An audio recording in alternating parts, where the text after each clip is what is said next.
সামনে একটা জঙ্গল দেখা যাচ্ছে, সবুজ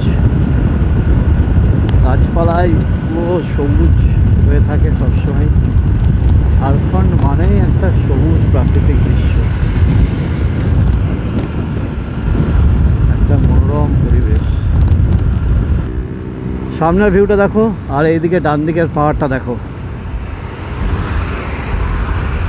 এই প্রাকৃতিক সৌন্দর্যের জন্যই তো আজকে ঝাড়খণ্ডে আসা। আর এটা দেখবো বলে এসেছিলাম যে পাহাড় কি, পাহাড়কে দেখে শেষ করা যায় না। এই পাহাড় থেকে ওই পাহাড় দেখো, এই পাহাড়টা ঠিক পেছনে আবার একটা পাহাড় দেখা যাচ্ছে। সিমলা লেককে ডান দিকে রেখে এবার যাচ্ছি টাটানগরের দিকে, তারপরে রাঁচি, এরপরে আসবে চান্ডিল ড্যাম। সামনে পাহাড়টা মনে হচ্ছে পাহাড়ে গিয়ে ধাক্কা মারবো। হ্যাঁ, সেই লাগছে।